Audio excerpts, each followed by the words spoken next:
Halo, selamat pagi teman-teman semuanya. Assalamualaikum warahmatullahi wabarakatuh. Ketemu dengan saya Imam Suharjo.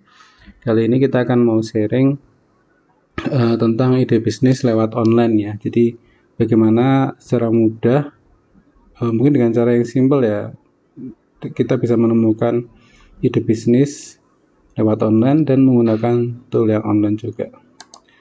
Oke ya, ya kenapa online ya? Karena secara umum online itu tidak harus beli kantor fisik, bisa gratis ya, produknya bisa dari mana saja. Kita bisa riset pasar yang mudah gitu ya. Nah terus juga media pemasaran yang bisa digunakan antara lain misalkan website, sosial media, email, WA, YouTube, marketplace, dan ada banyak yang lain ya yang bisa dikombinasikan. Nah ini beberapa contoh ide bisnis online ya, bisa jadi toko online, menjadi seorang dropshipper, menjadi affiliate ya, kita menjualkan produk melalui link misalkan, kita dapat komisi dari hasil penjualan tadi. Atau mungkin just tip ya, jasa nitip barang ke luar negeri atau kemana. Atau bisnis jasa ya, yang seperti ini kita bisa lakukan secara online. Sebenarnya ada banyak yang lain ya, ini hanya contoh saja tadi. Nah, seperti contoh kemarin ya, pada saat pandemi kemarin banyak kasus yang orang menutup usaha ya, mengurangi karyawan gitu ya.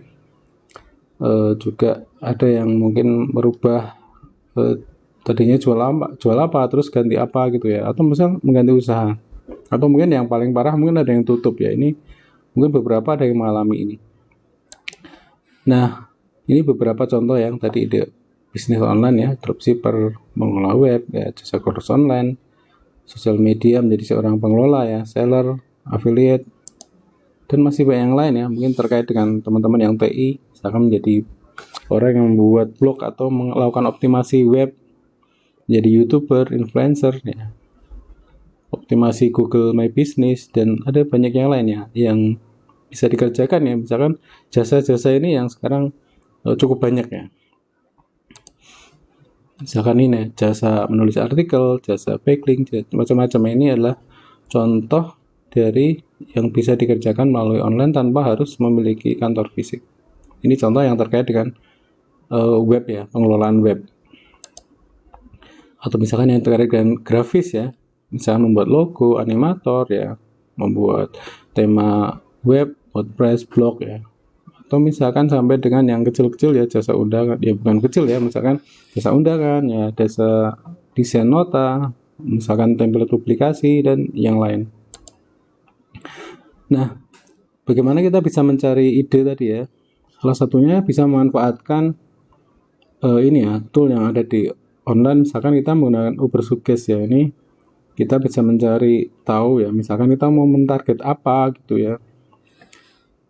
Misalkan iklan di Google. Nah ini beberapa kata kunci yang ini mahal ya, atau berharga gitu ya. Nah misalkan ini bisa jadi sebuah tulisan atau bisa jadi sebuah produk ya, memang harus riset lagi. Misalkan ada ide bisnis online untuk pemula, nah ini volume pencariannya segini, terus ada cost per kliknya sekitar 5.000 dan yang lain-lain. Jadi tiap kata kunci itu sebenarnya dia mempunyai kayak dalam tanda kutip harga ya. Jadi ada yang murah, ada yang mahal ya. Biasanya ini dipakai orang untuk mengiklankan produk. Jadi mau pilih kata kunci yang mana. Misalkan terkait dengan hosting ya. Misalkan teman-teman cari di Google hosting murah gitu ya. Nah ini orang hosting murah unlimited, cloud hosting murah. Nah ini punya volume pencarian yang berbeda-beda dan punya biaya yang berbeda-beda juga.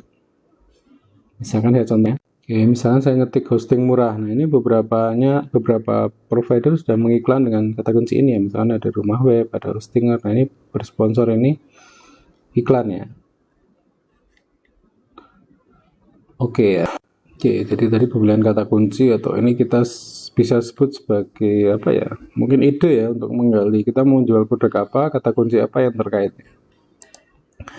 Oke, yang lain misalkan kita juga bisa memanfaatkan Google Map untuk membuat bisnis ya. Ada namanya Google Map, kita bisa membuat titik, bisa ngiklankan juga ya, bisa bahkan ada yang kita bisa pakai secara gratis ya. Misalkan ada orang nyari servis HP terdekat, nah akan muncul titik-titik seperti ini.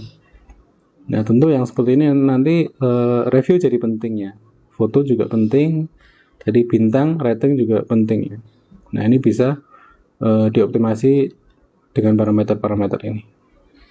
Dan ini bisa dibuat dengan mudah ya, titik tadi ya. Asal teman-teman punya bisnis dan ada titik yang bisa ditandai, nanti bisa diusulkan Google untuk kita jadikan sebuah titik bisnis. Contoh yang lain lagi, misalkan ada marketplace ya. Ini marketplace yang agak unik, yaitu jasa penulis ya. Jadi teman-teman bisa berkontribusi di sini baik sebagai penulis atau sebagai orang yang mempunyai web terus menggunakan jasa penulis tadi. Jadi ada dua ya, penulis atau advertiser. Ada juga jasa backlink ya, ini juga sama ya, mirip-mirip tadi. Ada undangan online misalkan, ini juga pas pandemi kemarin marak juga, bahkan terbawa sampai sekarang. Cukup banyak orang yang membuat jasa layanan ini, mungkin undangan offline plus online gitu ya, jadi di double gitu.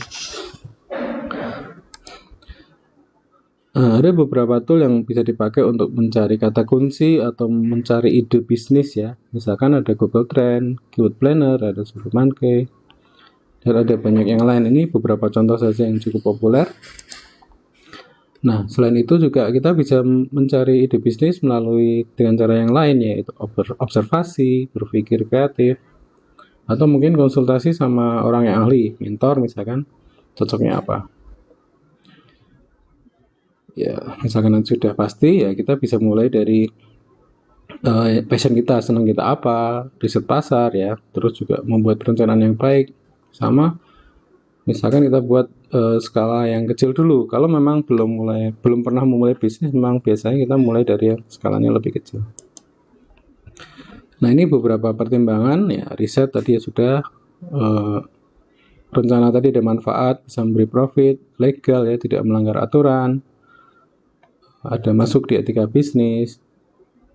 Ya tidak harus mulai dari hal yang baru, tapi kita bisa kerjasama ya, atau menggunakan jasa online. Atau jika sudah berjalan ya harapannya nanti tetap menjadi sebuah layanan yang terpercaya dan bisa mempertahankan kepercayaan tadi ya. Salah satunya kejujuran juga. Nah ini beberapa strategi marketing yang baru, misalkan menjaga hubungan dengan pelanggan ya, termasuk memanfaatkan sumber daya yang ada, termasuk juga membuat komunitas atau bergabung dengan komunitas untuk memperluas jaringan. Dan sosial media dibuat gitu ya, dipertahankan untuk interaktif dengan pengguna, dan menawarkan produk yang dibutuhkan dengan harga yang terjangkau ya. Jadi produk itu memang beragam ya, sesuai dengan segmennya ya. Memang ada yang jualan produk murah, ada yang sedang, ada yang sangat mahal. Masing memiliki segmen pasar sendiri. Nah teman-teman mau yang mana gitu ya. Nah ini untuk tugas pertemuan berikutnya, teman-teman silakan mana sudah saya minta membuat web. Nah silakan diisi dengan produk atau informasi, terus nanti dipubliskan. Oke ya, sepertinya itu dulu. Terima kasih dan sampai ketemu lagi di lain kesempatan. Assalamualaikum warahmatullahi wabarakatuh.